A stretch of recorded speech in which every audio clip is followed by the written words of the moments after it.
जी, अस्सलाम वालेकुम जी।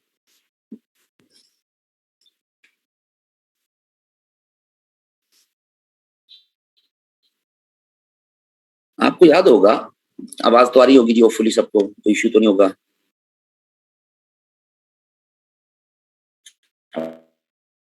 आवाज़ आ रही है?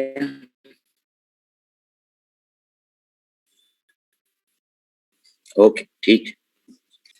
कि हमने बात की है बल्कि याद क्या होगा आप लोगों को पता है कि मुस्लिम्स एज़ अ नेशन ये आइडिया सबसे पहले it was coined bye sir Syed. India के फ्रेमवर्क में अगर हम देखें तो सबसे पहले ये सर सैयद ने आइडिया कॉइन किया। ऐसे ही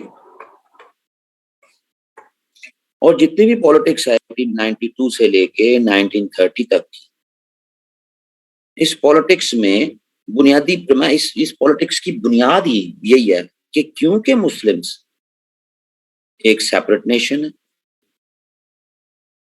और सेपरेट नेशन के फिर कुछ राइट्स होते हैं जी। तो हमें तो अपने वो हकूक चाहिए क्योंकि हम डिफरेंट हैं बिकॉज वी आर डिफरेंट। ऐसे ही तो हमें तो हमारे हकूक चाहिए, हमें सेपरेट इलेक्टेड्स चाहिए, हमें सिंध को बॉम्बे से अलग कर दो, पंजाब और बंगाल में हमारी सीटें दो जी, NWFP बलूचिस्तान दे दो जी, हमें 33% सीटें दे दो जी, और बहुत सी चीजें हमें जॉब्स दे दो जी, एक्सेट्रा एक्सेट्रा। क्यों दे दो? क्यों? क्योंकि हम एक सेपरेट नेशन इंडिया में और एक ऐसी सेपरेट नेशन है कि जो हैपन टू बी माइनॉरिटी भी है, अकलियत में है हम, तो अकलियतों के हकूक होते हैं जी, तो हमें हमारे हक दे। सही है।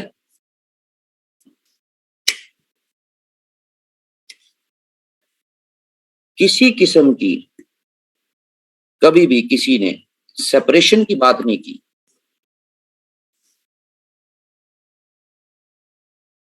के अजीज लिखता है ना 1908 में हैदराबाद दक्कन इसकी ऑल इंडिया मुस्लिम लीग की जो ब्रांच है हैदराबाद दक्कन की, उसके लड़कों ने आजादी के नारे लगाने शुरू कर दिए थे, इंडिया की आजादी, अपने जलसों में। तो Aga Khan all India Muslim League के उस वक्त प्रेसिडेंट थे। आगा खान ने शटअप कॉल दी, बोला इंसान के बच्चे बनो, ब्रिटिश से किसी सूरत भी कोई आजादी नहीं लेनी है, ब्रिटिश रहने चाहिए इंडिया में। क्योंकि अगर ब्रिटिश चले गए, ब्रिटिश का एग्जिट हो गया, तो हम इंडियन नेशनल कांग्रेस या हिंदुओं के स्लेव बन जाएंगे।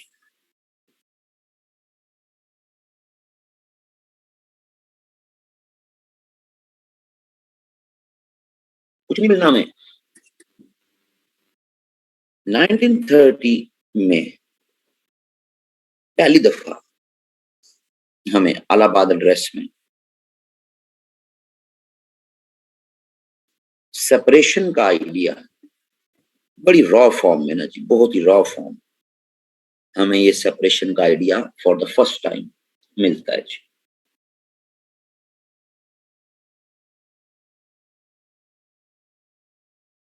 एक तो ये बहुत बड़ी इंपॉर्टेंस है इलाहाबाद एड्रेस।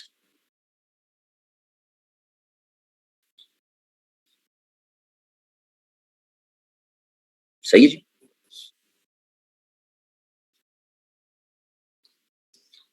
दूसरा बड़ा जो एस्पेक्ट वो ये है कि जो पॉलिटिकल डायनामिक्स हैं इंडियन पॉलिटिक्स के, वो 1927 से 30 तक इनमें हमें बहुत ड्रामेटिक चेंजेस मिलती हैं।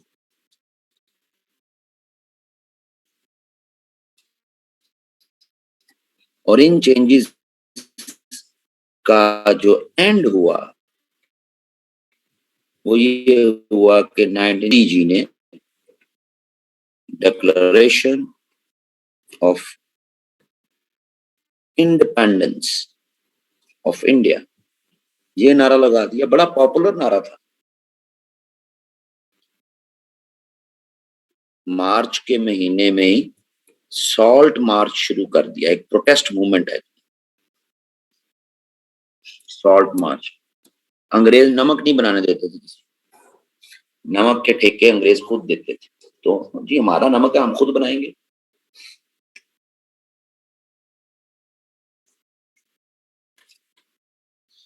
ये आपको पता होना चाहिए कि एक नमक की वो किस्म है जो आपको कानों से मिलती है, माइंस से, और एक नमक की वो किस्म है जो आप समंदरी झाग को यानी खुशक करके उससे बनाते हैं।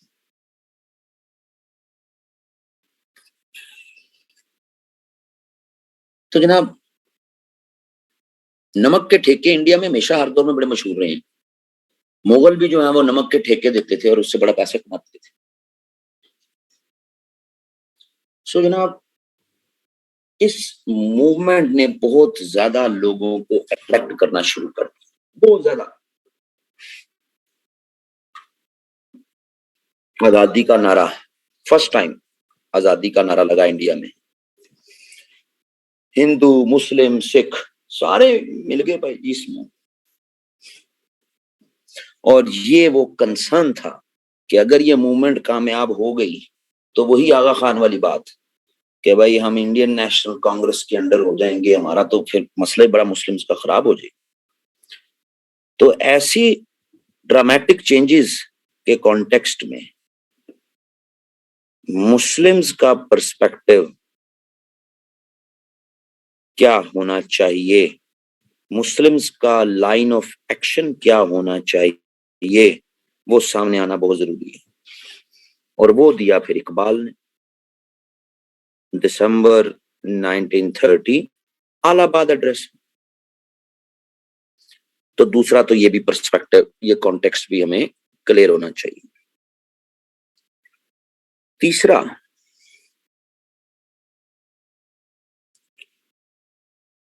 मुस्लिम्स एज अ नेशन, हम एक कौम है, ये क्लेम जो है ना जी, ये मुस्लिम्स का एक सेल्फ आप कह लें क्लेम था। ब्रिटिश अगर हमें कुछ रिफॉर्म्स उन्होंने दी इंडिया में तो वो इस बुनियाद पे नहीं दी कि हम एक नेशन है। ब्रिटिश ने हमें एक कम्युनल माइनॉरिटी के तौर पर हमेशा ट्रीट किया कि मजहबी तौर पर ये एक माइनॉरिटी है।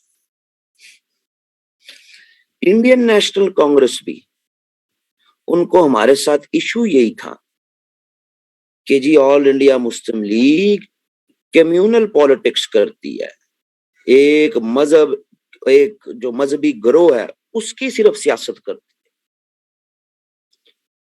यानी इंडिया के दो बड़े जो आप कह लें पिलर्स हैं, ब्रिटिश और इंडियन नेशनल कांग्रेस, ये हमारी नेशनहुड को ये तो तस्लीम ही नहीं करते। नहीं भाई ये क्या बात है, नेशन तो एक ही है इंडिया,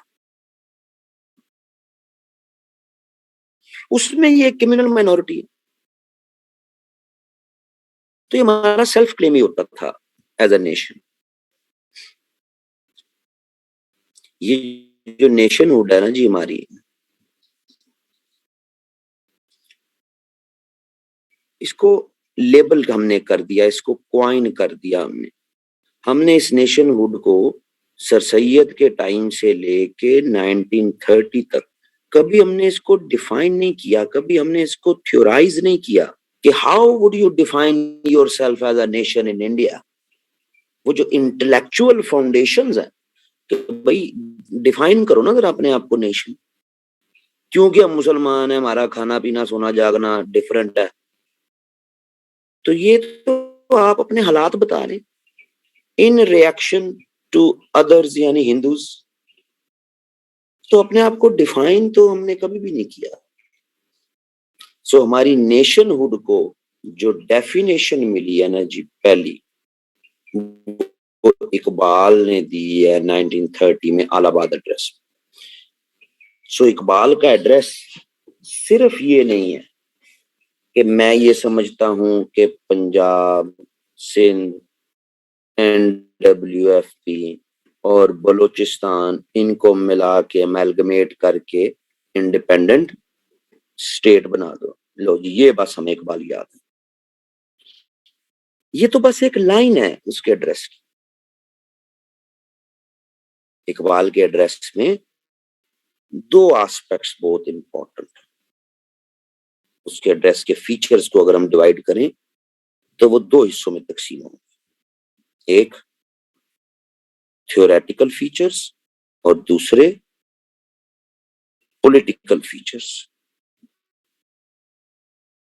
सही है जी।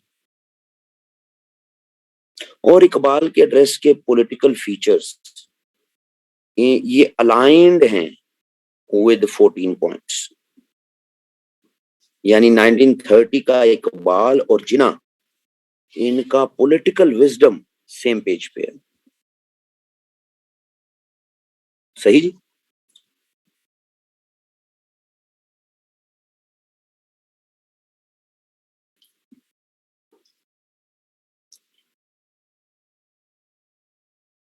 ये हमारे लिए इंपॉर्टेंट ही नहीं है, अभी मैं बता दूंगा आपको। असल जो इंपॉर्टेंस है ना वो ये इस थ्योरेटिकल फीचर्स की। इन्हीं फीचर्स की वजह से आप डिफाइन हुए हैं एज अ नेशन, एक कौम के तौर पर डिफाइन है। तो इसको समझना जरूरी है। आई एम होपफुल कि अब आपको इसका कॉन्टेक्स्ट जो है वो समझ आ गया होगा। ठीक है।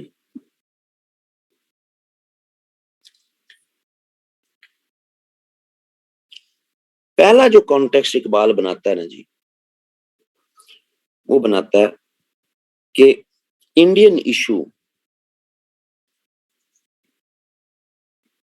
Indian issue is an international issue. ये एक इंटरनेशनल इशू है। क्यों? क्योंकि इंडिया ज्योग्राफिकली, पॉलिटिकली, एडमिनिस्ट्रेटिवली कभी भी एक सिंगल यूनिट तो अपनी तारीख में रहा ही नहीं, कभी भी। कोई मुगल बादशाह भी पूरे इंडिया को रूल नहीं कर सका, इवन अशोक भी पूरा इंडिया एक एडमिनिस्ट्रेटिव कंट्रोल में नहीं रख सका, पूरे का पूरा। सो इंडिया कभी भी ज्योग्राफिकली, पॉलिटिकली, एडमिनिस्ट्रेटिवली एक सिंगल यूनिट, एक पॉलिटिकल यूनिट, एक मुल्क कभी भी नहीं रहा।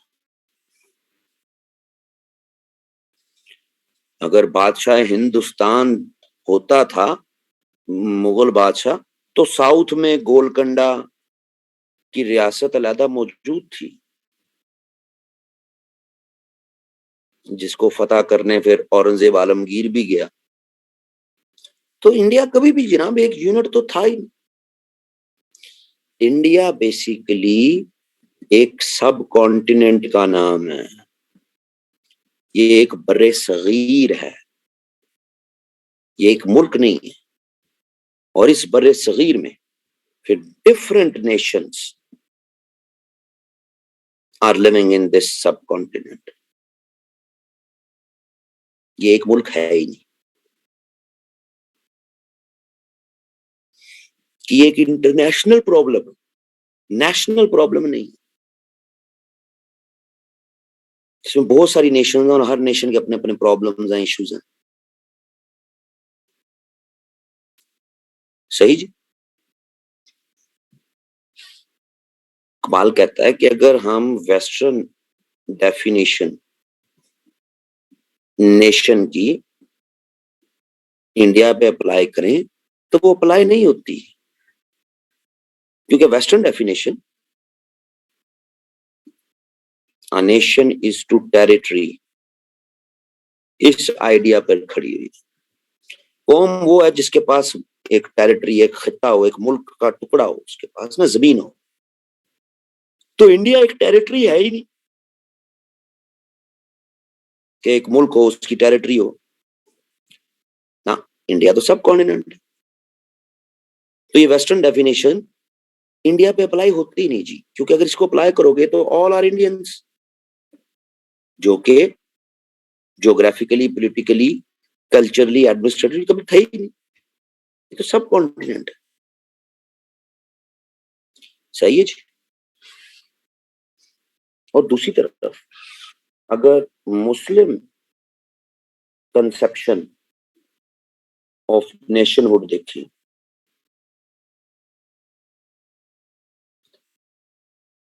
तो मुस्लिम जो कंसेप्शन है नेशनहुड का, वो तो यूनिवर्सल ब्रदरहुड पे है।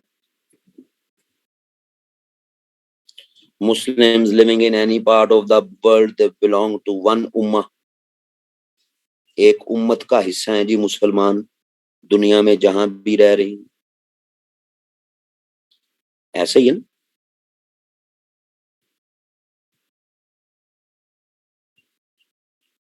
तो ये जो कंसेप्शन है, ये फेथ के लिहाज से तो ठीक है, ओके, लेकिन पॉलिटिक्स के लिहाज से ये इंडिया में एप्लीकेबल नहीं है।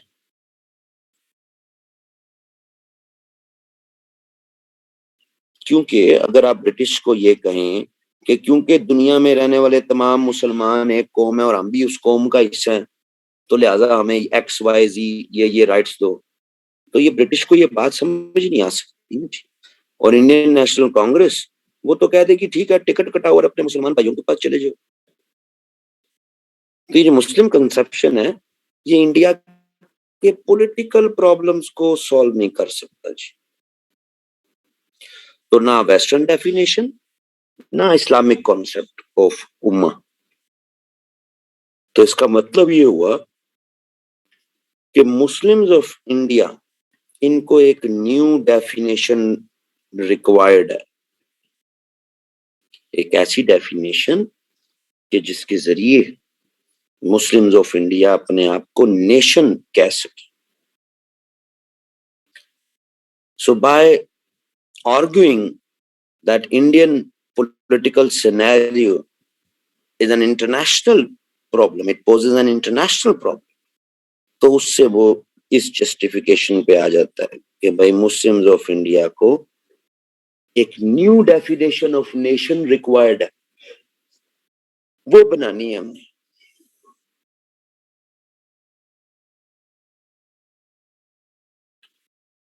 अपने ड्रेस के फिर दूसरे हिस्से में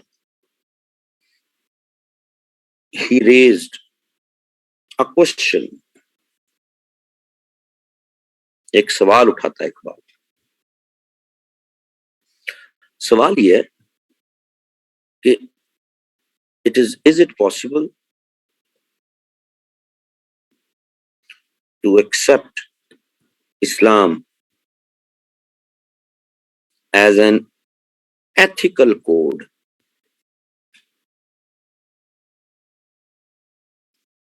and reject it as a complete political system, या आप कह लें कंप्लीट कोड ऑफ लाइफ।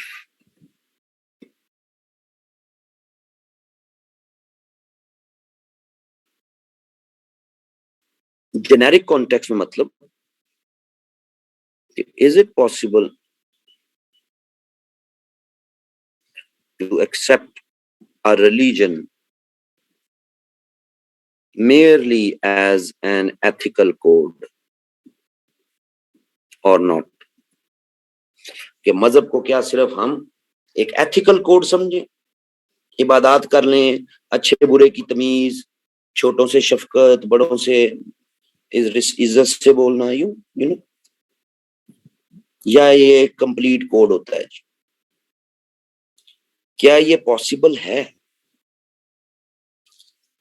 तो इकबाल कहता है कि अगर हम वेस्ट को देखें ना जी, तो वेस्ट के कॉन्टेक्स्ट में तो नजर आता है कि हाँ पॉसिबल है। वेस्ट के कॉन्टेक्स्ट में, क्योंकि वेस्ट ने किया क्या, 1648 का ट्रीटी ऑफ वेस्टफेलिया। इस वेस्टफेलियन ट्रीटी में रिलीजन एंड स्टेट, इनके रास्ते जुदा जुदा हो गए जी। रास्ते यानी मजहब, religion will not dominate / interfere in state matters। मगरिब ने अपने रिलीजन को चर्च तक कन्फाइंड कर दिया, बस चर्च तक। मजहबी इबादत करो, कन्फेशंस करो, ठीक है जी। साल्वेशन के तरीके अडॉप्ट करो, बला बला। और वेस्ट का पूरा यानी कि जो स्टेट सिस्टम है वो क्या हो गया? सेकुलर। और वेस्ट 1648 से 1930 मगरिब ने तरक्की की है जी, प्रोग्रेस की है, बिल्कुल की। इंडस्ट्रियलाइजेशन भी हुई इसी दौर में, सही है जी। वोटिंग राइट्स भी बढ़े, लेबर की जो फैसिलिटीज है लेबर के लिए वो भी बढ़ी, इकोनॉमीज बेहतर हुई। तो मगरिब प्रोग्रेस कर गया, तरक्की कर गया, मजहब को चर्च में बंद करके।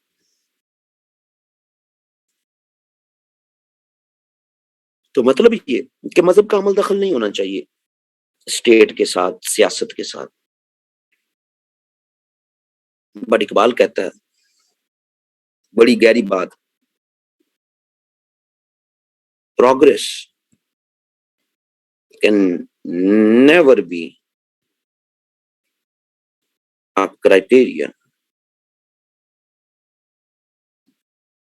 to determine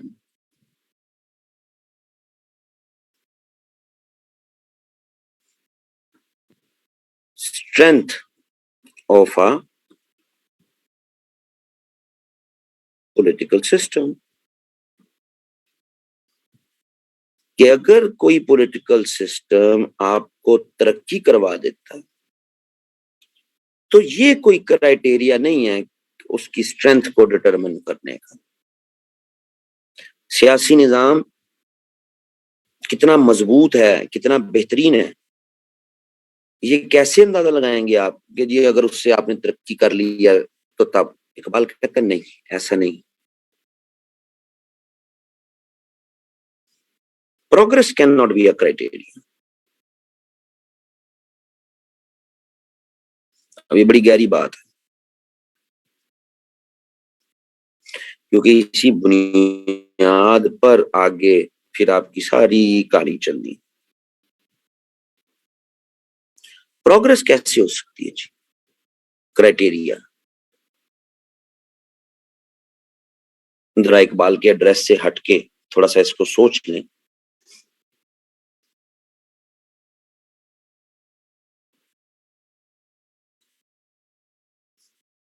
आप 115-16 लोग सीएसएस की तैयारी कर रहे हैं, सब बड़े गरीब घरों से हैं।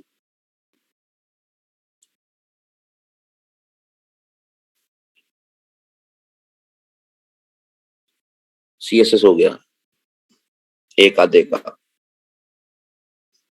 तो 15-20 साल बाद वो जो एक आधा बंदा था उसका पता लगा उसके पास तो एकड़ों में जमीन है, गाड़ियां हैं, बैंक बैलेंस है, पाकिस्तान से बाहर भी जायदादें हैं। तरक्की की ना जी। लेकिन ये तरक्की लूट खसूट के पैसे से हुई, हराम कमा के हुई। तो तरक्की क्या ही कर जाना ये साबित करता है कि जनाब जिस तरीके से आपने तरक्की की वो तरीका भी ठीक है। तो progress can not be a criteria.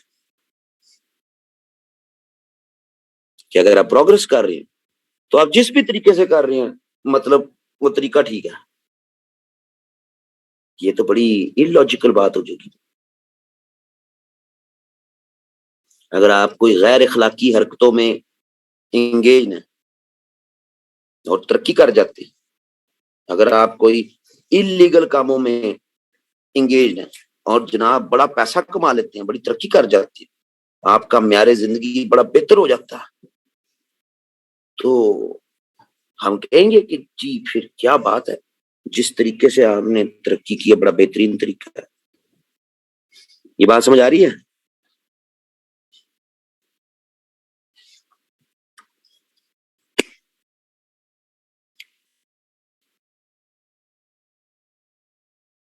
हाँ, आप में से किसी के ज़हन में आ रहा होगा कि कोई शख्स ईमानदारी के साथ भी तो तरक्की कर सकता है।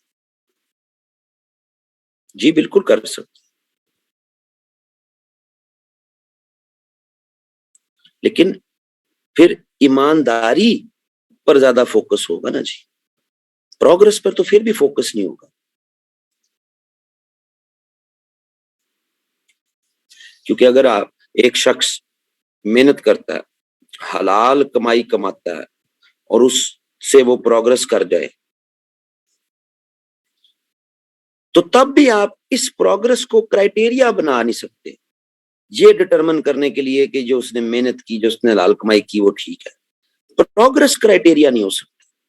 क्योंकि अगर ऐसा है तो एक दूसरा शख्स जो मजदूर है, हलाल कमाई कमा रहा है, इस शख्स के मुकाबले में बहुत मेहनत करता है डेली, लेकिन ये तो बेचारा उस लेवल की प्रोग्रेस नहीं कर पा रहा। तो इसके केस में ये भी तो मेहनत कर रहा है, ये भी तो हलाल कमा रहा है। तो इसके केस में आप क्या कहोगे जी, फिर इसने क्यों नहीं तरक्की की? सो तरक्की कर जाना ये कोई मयार नहीं है कि जिस तरीके से आपने तरक्की की वो ठीक है, वो स्ट्रांग है, वही बेहतरीन है। ये कोई मयार नहीं है।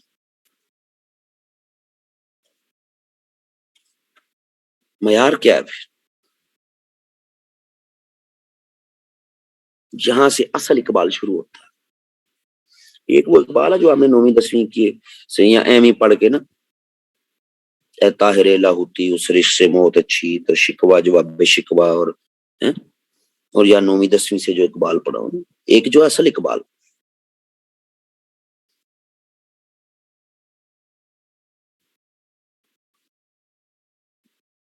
तो इकबाल कहता है कि जो स्ट्रेंथ है ना जी ऑफ अ पॉलिटिकल सिस्टम,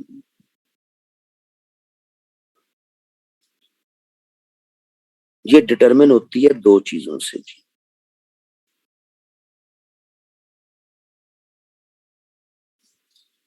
एक तो पावर ऑफ द सॉवरन, जो इख्तियार रखता है, इक्तदार आला का जो मालिक है, जो एब्सोल्यूट पावरफुल है, उसकी पावर कितनी है। और दूसरा, political system must be natural, natural होना चाहिए।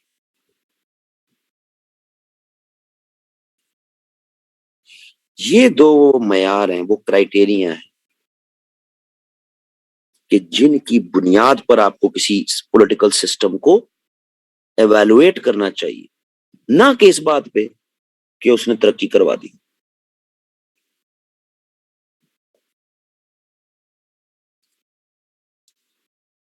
तो कहता आए जी एक कंपैरिजन करते हैं,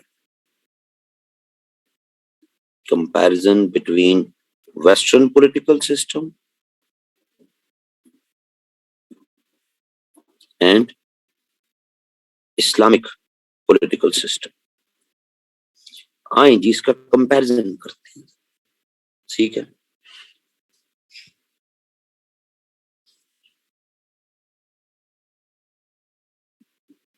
तो इस कंपैरिजन के जरिए अब वो साबित करेगा कि किसका सॉवरन ज्यादा पावरफुल है और कौन सा सिस्टम नेचुरल है। इस कंपैरिजन के जरिए वो साबित करेगा जी। ठीक है जी,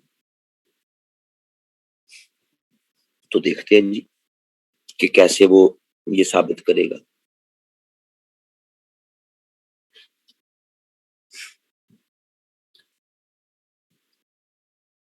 सो करते हैं जी।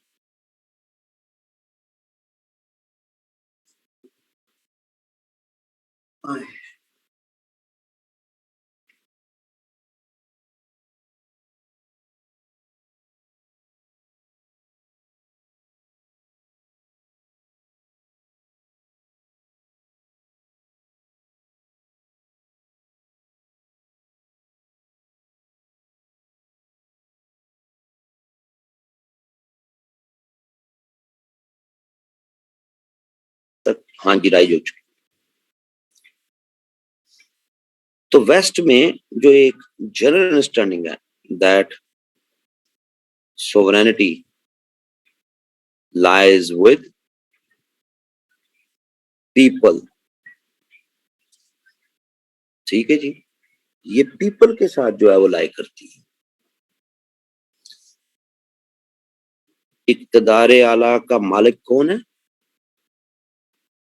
अवाम। ताकत का सरचश्मा कौन है? अवाम। सही। उसको गजनफर को कॉल कर, मेरी कॉल नहीं उठा रहा, उसको कहा कुछ खाने को तो ले आए ना, क्या मंगवाना है।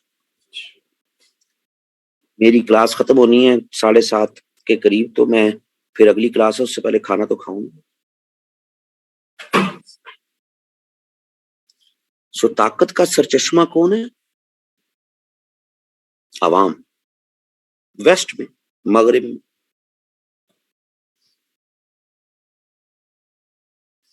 अब ये एक मुल्क है फ्रांस, ये एक मुल्क है, कोई और मुल्क यूरोप का, इंग्लैंड लगा लो या कोई और चीज, एक्सेट्रा एक्सेट्रा, कि जी अवाम ताकत का असल सरचश्मा है। तो ये अपनी ताकत, ये अपनी पावर, ये अपनी सोवरेनिटी, ये एक्सरसाइज कहां करते हैं? जाहिर है अपनी पीस ऑफ टेरिटरी में, उससे बाहर तो नहीं कर सकते ना। यानी कोई फ्रेंच आदमी वोट जर्मनी जाके तो नहीं दे सकता, वो फ्रांस की चार दीवारी में रह के ही अपने इख्तियारात एक्सरसाइज करेगा ना जी, कि किसको वोट देना मैंने। और दूसरी तरफ अगर लीगल सॉवरन भी देखें,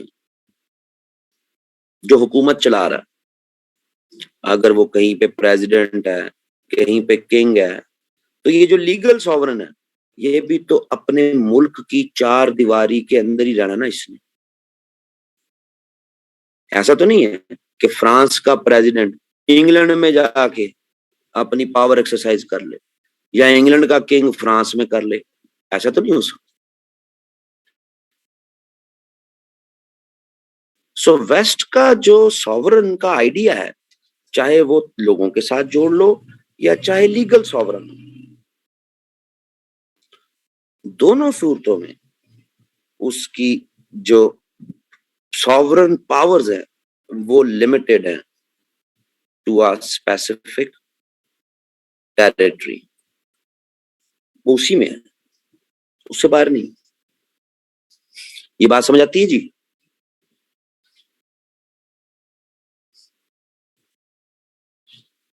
और इस्लामिक सिस्टम का सॉवरन कौन है?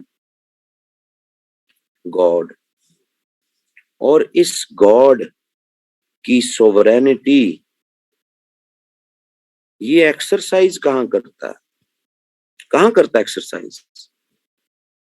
Whole of the universe. सिर्फ एक मुल्क में नहीं, होल ऑफ द यूनिवर्स, पूरी कायनात पे अपनी सोवरेनिटी एक्सरसाइज करता। तो फिर पावरफुल कौन हुआ? वो जो एक मुल्क चला रहा है, या वो जो पूरी कायनात चला रहा है?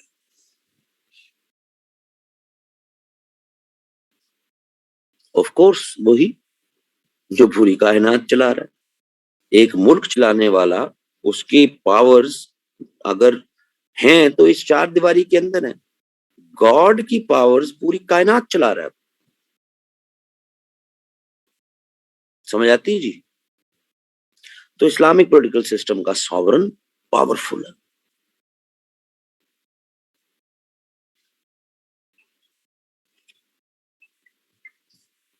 हेलो,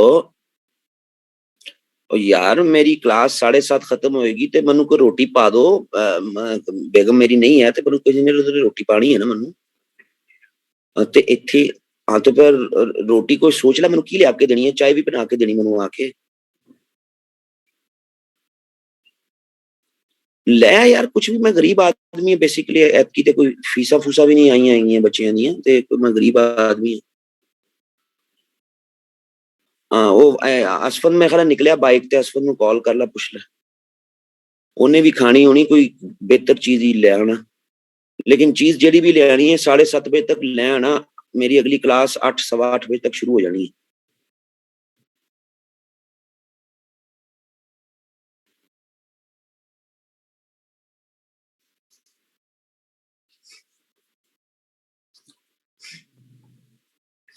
ये कहानी समझ आ रही है जी? इकबाल को इजी नहीं लेना। कोई ऐसा पाकिस्तान फिर में टॉपिक नहीं है कि जो एक टॉपिक एक दिन ले जाए। Even two nation theory ideology भी 2 टॉपिक्स हैं जो मैं एक क्लास में करा रहा होता हूँ। ये एक टॉपिक पूरा एक लेक्चर खा जाता है। लेकिन ये है कि आप अगर पास पेपर उठा के देखें तो फिर आपको इकबाल का कंसेप्शन, फिर इकबाल को जिना के साथ जोड़ के जी कंसेप्शन ऑफ स्टेट, एक इस्लामिक कंसेप्शन स्टेट, ये इस तरह के पाक फेयर में मुख्तलिफ दफा सवाल आ चुके हैं। सो फिर एज अ स्टूडेंट आप बेहतर अंडरस्टैंडिंग बना लेते हैं। बेस्ट सोर्स मेरी जाती राय में वो इसका एड्रेस है जी, 1930 का इलाहाबाद एड्रेस। इसको एक स्टूडेंट को ना जरूर पढ़ना चाहिए, बजाय इसके कि फलानी फलानी फलानी फलानी जगह से। जो मेरा ख्याल है कि एक दफा एड्रेस जरूर खुद पढ़ना चाहिए ताकि मजा आए, पता लगे। हिस्ट्री, पॉलिटिक्स, फिलोसफी, लॉजिक, बड़ा हसीन उनका जो है ना कॉम्बिनेशन है।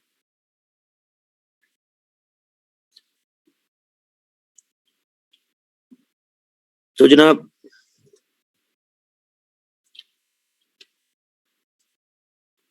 अगली बात ये कि ये जो वेस्ट का सॉवरन है, अब चाहे आप कहें कि वो वेस्ट का पॉपुलर सॉवरन यानी अवाम, या वेस्ट का लीगल सॉवरन यानी प्रेसिडेंट या किंग, या जहां पे भी जो भी बंदा, ये जो वेस्ट के सॉवरन है ना जी, ये तो बड़े चेन्ड हैं, केज्ड हैं, इनके पैरों में बेड़ियां हैं। सही है जी? बहुत ही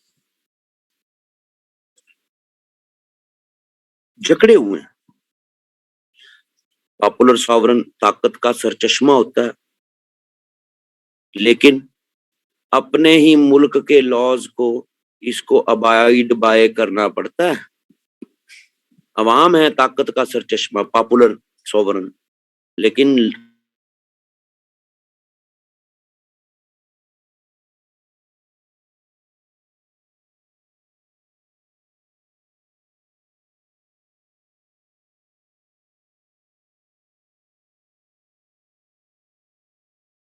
ये है जी सॉवरन।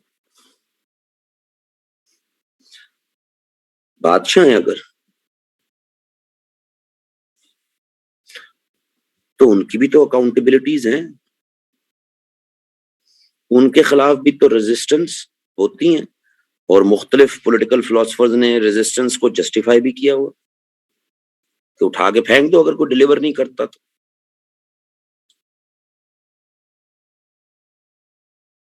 ये भी कुछ ना कुछ लॉज उसके अंदर होते हैं, लेकिन इस्लामिक सॉवरन, इस्लामिक सिस्टम का सॉवरन गॉड। एक तो वो खुद लॉ मेकर है और no one can question his powers. उसकी पावर्स को कोई क्वेश्चन भी नहीं कर सकता। कोई गॉड से नहीं पूछ सकता कि अच्छा यार तूने नमाज फर्ज की हुई है तो कभी तूने खुद पढ़ी? गॉड जी आप क्या खुद ज़कात देते हैं? खुद याद किया कभी? ये फलानी जगह जल्जले सैलाब आ गए, इतनी हलाकतें हो गई, कौन जिम्मेदार है? गॉड ही जिम्मेदार है। तो आओ ना जी जरा गॉड जी कटहरे में आ जाओ। असल सॉवरन की तो पावर ही फिर यही है ना कि वो इतना ऑल पावरफुल हो कि वो अनरिस्ट्रेन्ड बाय लॉ। असल पावर तो यही है ना सॉवरन की फिर, कि वो किसी भी तरह के लॉ उस पर ना अप्लाई होते। तो फिर पावरफुल कौन हुआ? सॉवरन।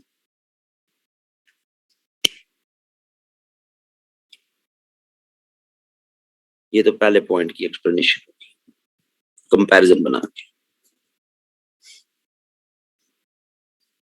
आपको लग रहा होगा है ये क्या बात हो रही है, ये तो थियोलॉजी की बातें हो रही। असल तो इंडियन मुस्लिम्स की पॉलिटिक्स पे बात करनी थी, वो तो हो ही नहीं रही। ये उन्हीं की बात हो रही। कैसे अभी पता लग जाएगा आपको। दूसरा,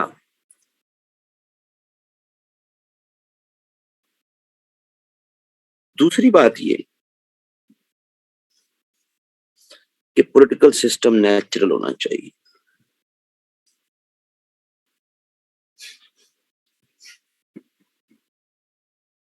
पॉलिटिकल सिस्टम कैसे नेचुरल होगा जी? तो इकबाल कहता है कि वेस्ट का जो पॉलिटिकल सिस्टम है वो अननेचुरल है और इस्लाम का पॉलिटिकल सिस्टम नेचुरल है।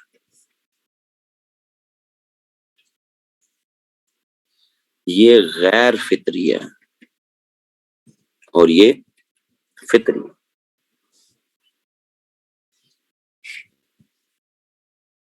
कैसे?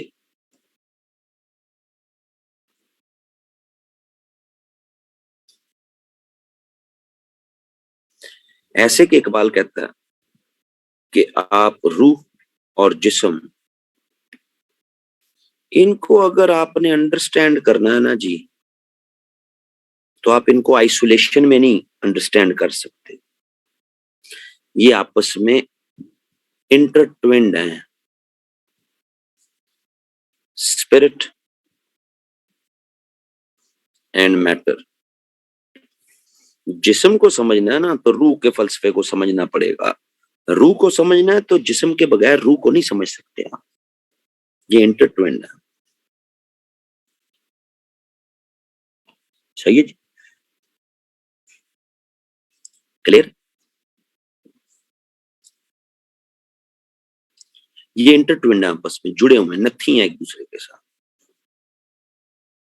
जिस तरह स्पिरिट और मैटर आपस में कनेक्टेड होते हैं, आप लोगों के अंडरस्टैंडिंग के लिए रूह और जिस्म, उसी तरह कल्चर एंड सोसाइटी, सकाफत और मुआशरा, ये भी आपस में कनेक्टेड होते हैं। कल्चर समझना है तो मुआशरे को समझना पड़ेगा जिसमें वो कल्चरल प्रैक्टिसेस हो रही। मुआशरा समझना है तो उसका बेहतरीन अकास उसकी सकाफत है। सोसाइटी विदाउट कल्चर नहीं हो सकती, और कल्चर जहां होगा, जंगलों में तो होगा नहीं। पहाड़ों में जब इंसान रहता था उस वक्त तो नहीं था, जब ऑर्गेनाइज्ड मुआशरे बने हैं तभी कल्चरल प्रैक्टिसेस ने जन्म लिया। तो सोसाइटी और कल्चर आपस में कनेक्टेड है, उसी तरह जिस तरह रूह और जिस्म आपस में कनेक्टेड है।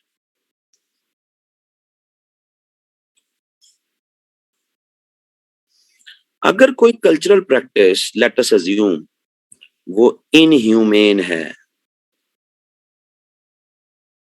तो उससे उस इनह्यूमेन एक्टिविटी से आप अंदाजा लगा सकते हैं कि माशरा कैसा हो। सही जी, तो इंटरट्विन्ड है, कनेक्टेड है। इसी तरह इकबाल कहता है इकोनॉमी एंड इंटेलेक्ट, मईशत और फिक्र, सोच, ये इनसेपरेबल है, इनको आप अलग नहीं कर सकते। जैसी एक इंडिविजुअल या ग्रुप ऑफ पीपल, इनकी जैसी सोच होगी, इनकी जैसी फिक्र होगी, वैसी ही उनकी इकोनॉमी होगी।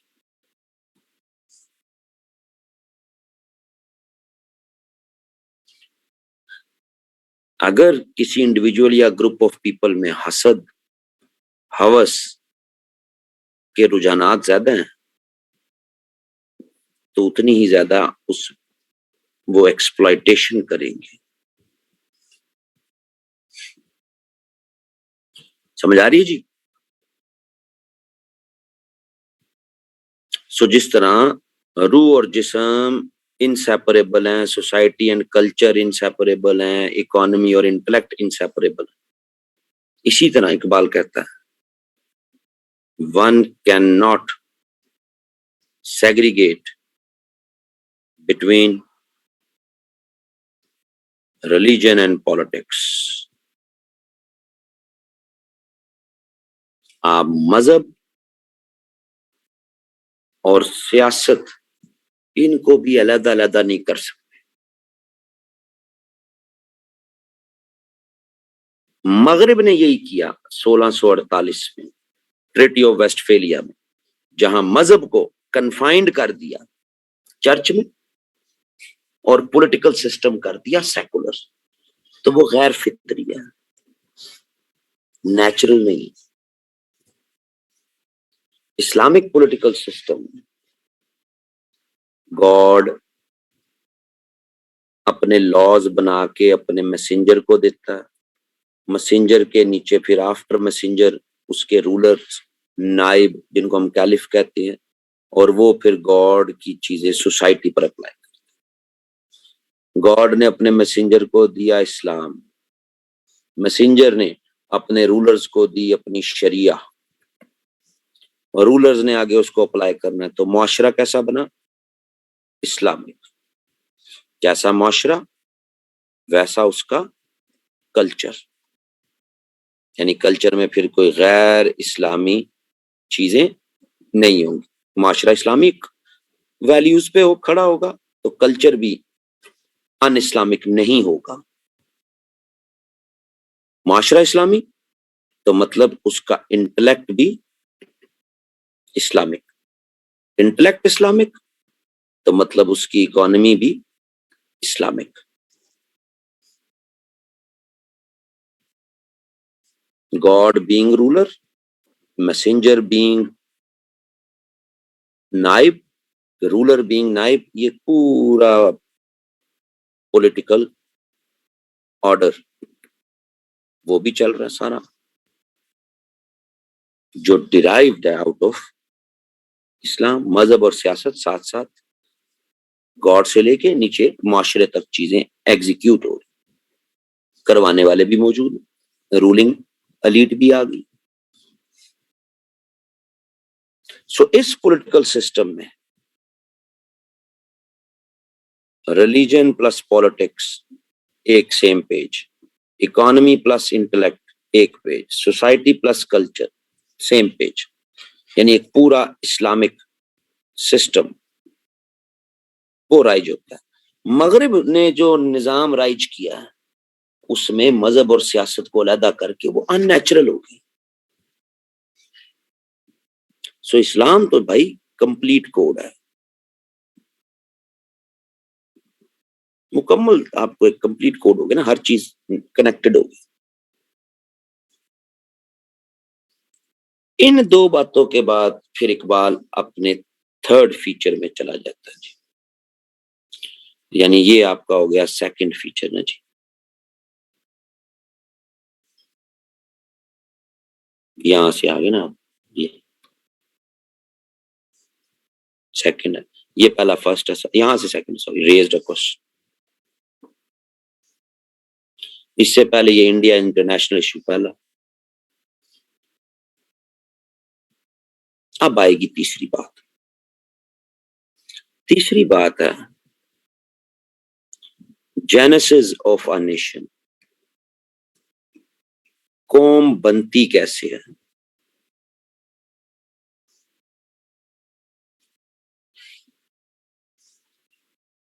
तो इकबाल कहता है ये जितनी भी कॉमन एलिमेंट्स की बेस पर जो आप नेशनहुड कॉन्स्टिट्यूट करते हैं ना जी, nationhood being constituted on the basis of common elements like race, language, history, geography, color, etc etc। क्योंकि हमारी रेस एक है तो आओ हम सब एक कौम है, क्योंकि हमारी जुबान एक है तो आओ हम सब एक कौम है। सही है जी।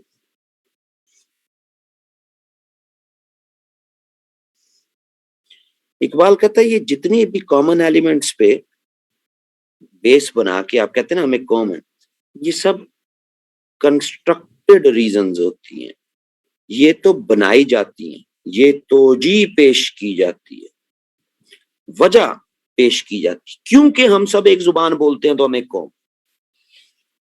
इकबाल कहता है ये कंस्ट्रक्टेड रीजन है, ये असल रीजन नहीं है, ये तो लोगों को जोड़ने के लिए आप स्लोगन रेस करते हैं कि आओ भाई सारे एक जुबान बोलने वाले इकट्ठे हो जाओ, आओ भाई सारे एक ज्योग्राफिया में रहने वाले इकट्ठे हो जाओ। असल रीजन क्या है।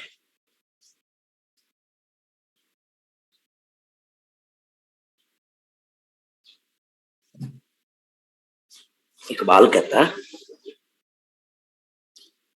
कि असल रीजन है आइडेंटिटी थ्रेट।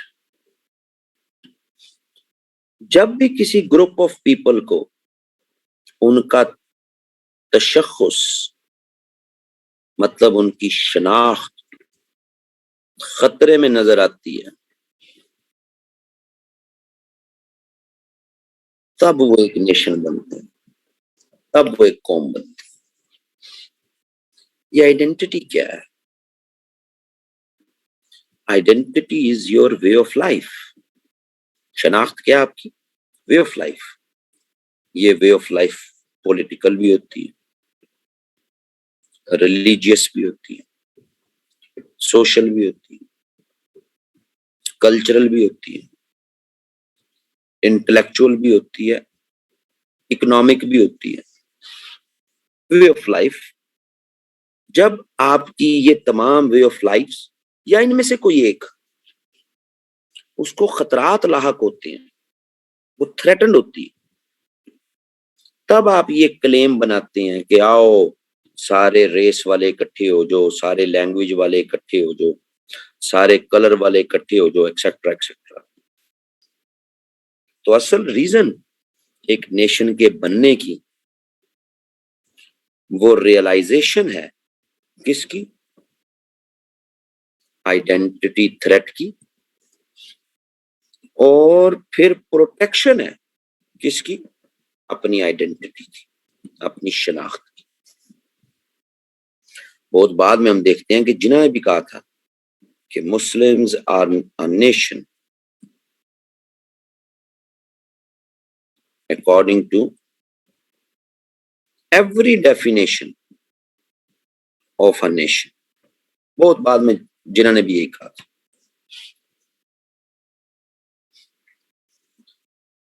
तो देयरफॉर मुस्लिम्स इन इंडिया,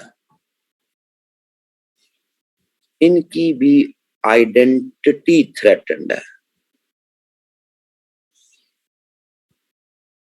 इनकी भी शनाख्त खतरे में। तो जिसकी शनाख्त खतरे में हो, जिस ग्रुप ऑफ पीपल की, वो क्या होती है, नेशन, और उसको फिर अपनी प्रोटेक्शन भी करनी होती है। मुस्लिम्स ऑफ इंडिया की आइडेंटिटी कैसे थ्रेटन्ड है? थ्रेटन्ड ऐसे है क्योंकि मुस्लिम्स को एक ऐसा पॉलिटिकल सिस्टम चाहिए जो कि नेचुरल हो। सही जी। लेकिन 1892 से ब्रिटिश ने जिस तरह की डेमोक्रेसी इंडिया में इंट्रोड्यूस कराई है, उसमें तो हमेशा मेजॉरिटी ने ही लीड करना, और मेजॉरिटी है ज्यादा हिंदू। सो इंडिया में जैसे जैसे डेमोक्रेसी एक्सपैंड होती गई, 1909 फिर 1919, वैसे वैसे मेजॉरिटी उसका होल्ड ज्यादा बनना है ना जी। मुस्लिम्स तो माइनॉरिटी में इंडिया में। सो मेजॉरिटी जो असेंबलियां बनेंगी, सेंटर में बनी, सूबों में बनी, क्या वो एक इस्लामिक सिस्टम राइज करेंगे? कभी भी नहीं करेंगे। सो मुसलमानों की आइडेंटिटी तो एक इस्लामिक सिस्टम में ही प्रोटेक्ट हो सकती, इसी में प्रोटेक्ट हो सकती, और कोई तरीका नहीं। जबकि इंडिया में जिस तरह की डेमोक्रेसी लाई जा रही है, उसमें तो इस्लामिक सिस्टम नहीं होना राइज। तो इसलिए इनकी आइडेंटिटी थ्रेटन। इसलिए मैं ये समझता हूं सोल्यूशन कि नॉर्थ वेस्ट ऑफ इंडिया, यानी कि ये 4 सूबे, इनको अमेलगमेट करके एक सिंगल स्टेट बना दी जाए। एक ऐसी स्टेट यानी कि जहां पे जो मुस्लिम्स की होगी, वहां मुस्लिम्स अपने लॉज बनाएंगे, ऐसे लॉज जो कि इस्लाम के प्रिंसिपल्स की रोशनी में होंगे जी। तो मुसलमानों की आइडेंटिटी प्रोटेक्टेड रहेगी।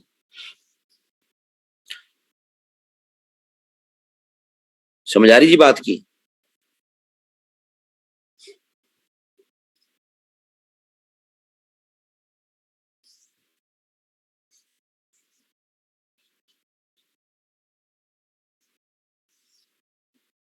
अब इस पे इस थ्योरेटिकल जो स्फीयर है सारे का सारा,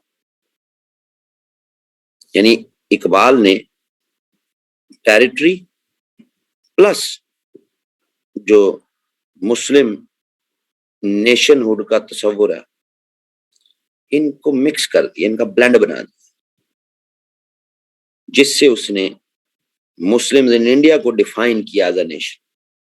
अलहदा से कोई डेफिनेशन नहीं बनाई, लेकिन जिस ग्रुप की आइडेंटिटी थ्रेटन्ड है वो नेशन है, तो मुस्लिम्स ऑफ इंडिया की आइडेंटिटी भी थ्रेटन्ड है। कैसे थ्रेटन्ड है वो साबित किया।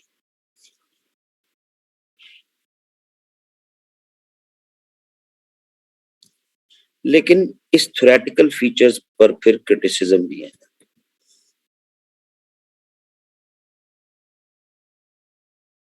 क्रिटिसिज्म में पहली बात तो यह है कि अदर पार्ट्स ऑफ इंडिया, उसमें भी तो मुसलमान रह रहे हैं, उनका जिक्र क्यों नहीं किया? Muslims in other parts of India, इनका क्यों नहीं जिक्र किया? सिर्फ नॉर्थ वेस्ट के क्यों? वाई? तो इसका आंसर है कि इकबाल ने एक फिलोसॉफिकल बेस प्रोवाइड की। जब 1940 में लाहौर रेजोल्यूशन पास हुआ, तो उसमें बंगाल और अदर एरियाज जो हैं उनका भी जिक्र मौजूद है। सो इकबाल ने तो एक थ्योरेटिकल बेस दी। सेकेंडली, इकबाल की ज्यादा सियासत लाहौर में बैठ के हुई, वो तो खुद नॉर्थ वेस्ट में बैठा है, तो उसके एड्रेस में भी नॉर्थ वेस्ट के जो मुस्लिम्स हैं उन्हीं का ज्यादा हमें अमल दखल नजर आता है। तो इसमें इतनी बड़ा अचंभे वाली बात नहीं है जी।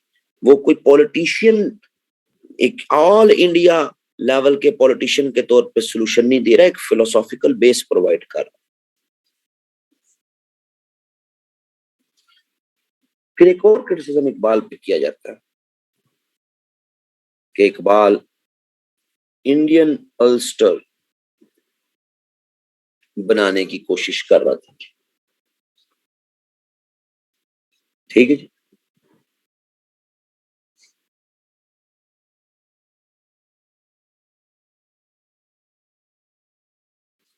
अल्स्टर, ULSTR, अल्स्टर, ये इकबाल पे क्रिटिसिज्म किया जाता है कि ये तो एक इंडियन अल्स्टर बनाने की कोशिश कर। अल्स्टर बेसिकली नॉर्दर्न आयरलैंड का इलाका है उस वक्त का, एज ऑफ 1930। अल्स्टर में इलाका ये आयरलैंड का, पीपल आयरिश, लेकिन इनको रूल या गवर्न कौन करता था? ब्रिटिश। सही है जी। ये चीज कैसे सामने आई? ये इस तरह सामने आई कि वापस इकबाल के एड्रेस में चलते हैं। इकबाल कहता है, I would like to see north western India amalgamated into a single state.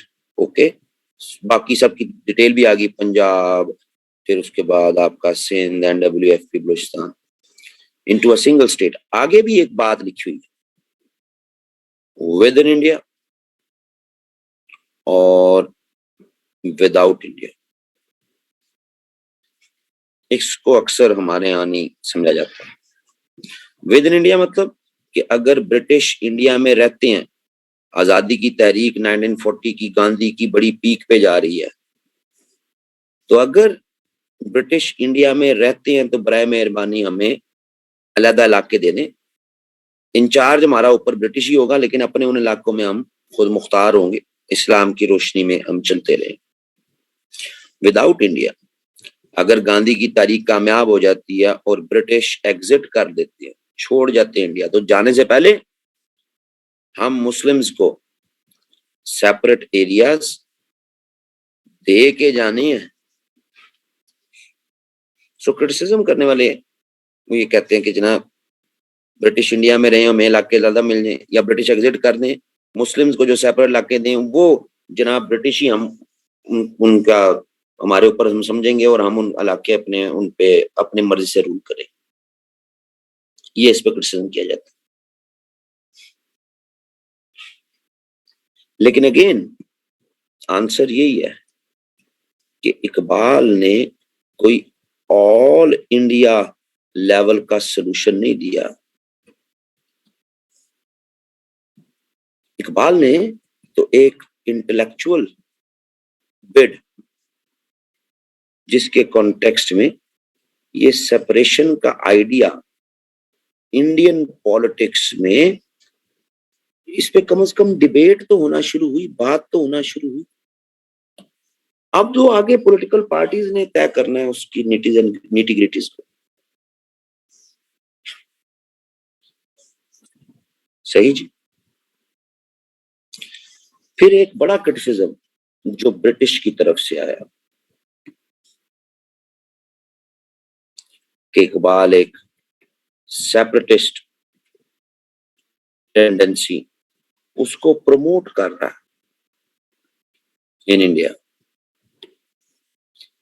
इसीलिए इकबाल के जितने भी स्कॉलरशिप्स थे, जाहिर PhD का भी स्कॉलरशिप मिलता था इकबाल को, सर का टाइटल उसका भी स्कॉलरशिप ऐसे मिलते थे, तो सारा कुछ बैन कर दिया, बंद कर दिया कि ये तो सेपरेटिस्ट टेंडेंसीज चलाने की कोशिश कर रहा बाबा। ब्रिटिश का जो क्रिटिसिज्म आया, लेकिन उसका आंसर कि इकबाल किसी भी तरह नो सेपरेटिस्ट टेंडेंसी, इकबाल नहीं चाहता था कि कोई अलहदगी पसंद तहरीक हिंदुस्तान में चलना शुरू हो जाए। इकबाल कतई ये नहीं चाहता था।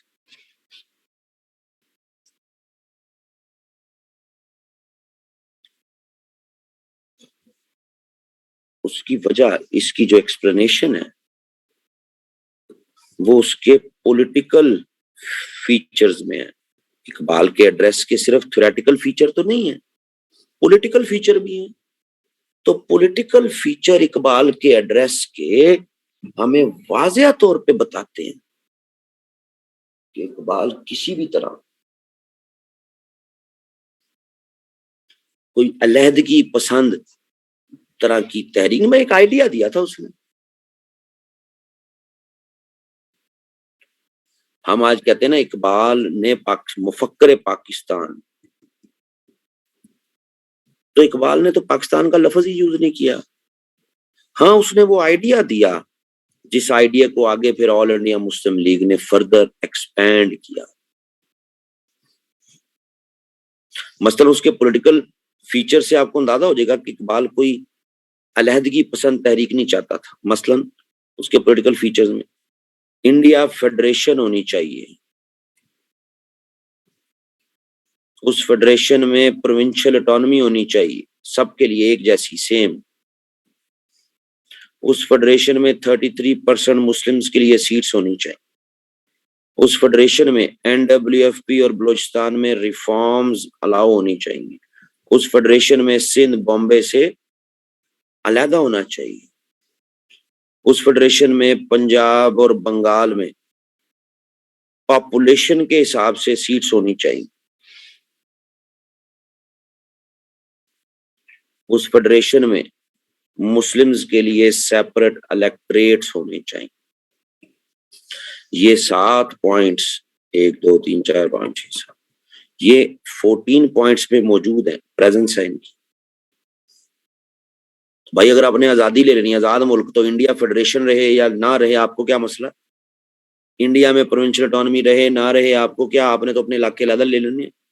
आप अपने इलाकों में क्या 33% मुस्लिम्स को रखेंगे? आपके इलाकों में ही तो एनडब्ल्यूएफपी रिफॉर्म सिंध बॉम्बे आपके इलाकों में फॉल करने हैं, पंजाब खासतौर, तो आपको क्या जरूरत है ये चीजें मांगने की?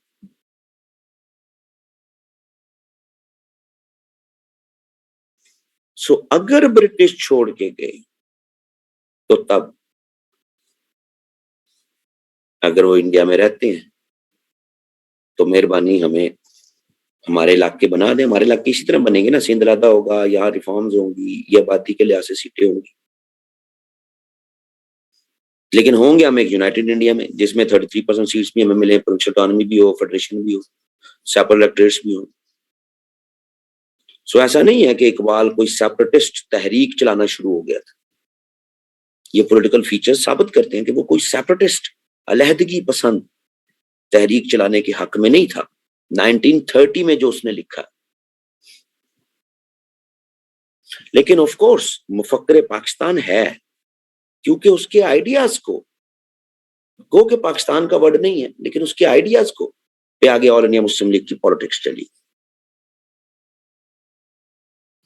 सो उसने मुसलमानों को डिफाइन भी किया और लाइन ऑफ एक्शन भी प्रोवाइड की। ये स्ट्रेंथ है इकबाल की।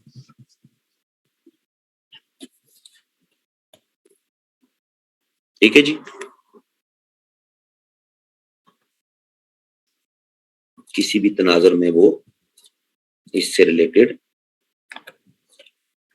पूछ सकता है आपसे।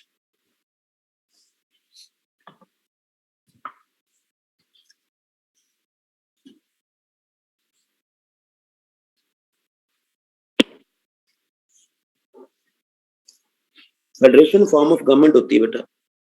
Federation means form of government. Pakistan एक फेडरेशन, यूनाइटेड स्टेट्स एक फेडरेशन। सही है जी।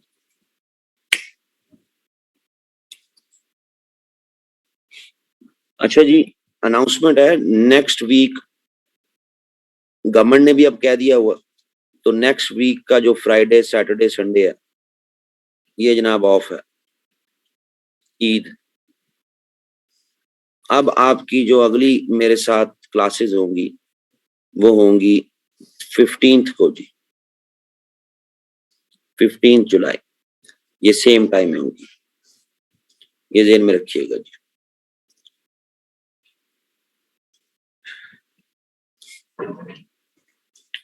मेरी पर्सनल रिकमेंडेशन है कि इकबाल का एड्रेस पढ़ें। आप कई जगहों पर इंटरव्यूज में और इधर उधर आप काफी चीजों से महफूज रह लेंगे। इकबाल के एड्रेस को रीड करें जी, ऑनलाइन अवेलेबल है, अलाहाबाद एड्रेस। ये मेरी पर्सनल रिकमेंडेशन। भाड़ में जाएं आप अगर आप इस पर्सनल रिकमेंडेशन को फॉलो नहीं करना चाहते। फिर आप जहां मर्जी से पढ़ लें, नोट्स में लिखा हुआ है, किसी हर जगह पे लिखा हुआ है। मेरी पर्सनल रिकमेंडेशन है कि उसका एड्रेस पढ़ें, ताकि आप किसी भी तरह के इबाहम ना रहें। नहीं पढ़ना चाहते आप कोई भी और सोर्स पढ़ लें, मुझे कोई मसला नहीं, लेकिन मेरी पर्सनल रिकमेंडेशन तो है कि उसका एड्रेस पढ़ें। सही है।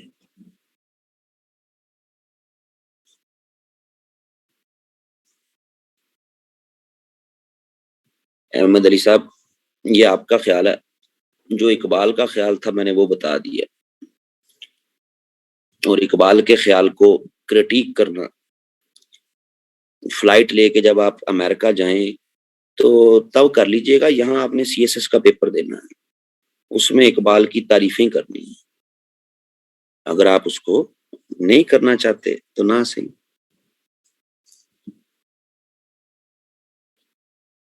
सही है जी।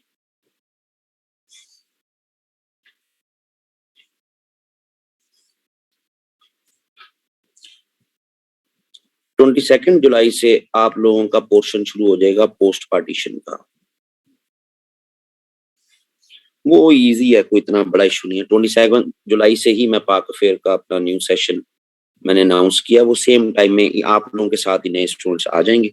वो पहले पोस्ट पार्टीशन, फिर जो डोमेस्टिक टॉपिक्स हैं, फिर फॉरेन पॉलिसी का लेक्चर, वो ये वाला पोर्शन करेंगे। ये पोर्शन सारा 4 वीक्स में बड़ा इजीली कवर हो जाता है, कोई इतना बड़ा इशू वाली बात नहीं, बहुत इजीली कवर हो जाता है। बल्कि 3 वीक्स में भी हो ही जाता है, लेकिन 4 वीक्स तो लग जाएंगे। एक उम्मीद तो बहुत है। So you don't need to worry कि मैं कोई नया सेशन अनाउंस कर रहा हूँ तो आप लोगों का क्या बनेगा। वो आप लोगों के साथ ही आएंगे, कोई ऐसा नहीं है कि मैं अलग अलग कर रहा हूँ। नेक्स्ट वीक ऑफ है जी। 15, 15, 15, 16, 17 इन 3 क्लासेस में हमारा ये जो फ्रीडम मूवमेंट का पोर्शन है, जो पेपर पॉइंट ऑफ व्यू से कर रहे हैं हम, जाहिर है, वरना तो ये सारा यूट्यूब पे भी अवेलेबल है। तो इसमें फ्रीडम मूवमेंट कवर हो जाएगी, और 22 से फिर पोस्ट पार्टीशन और बाकी सारी चीजें वो हो जाएंगी।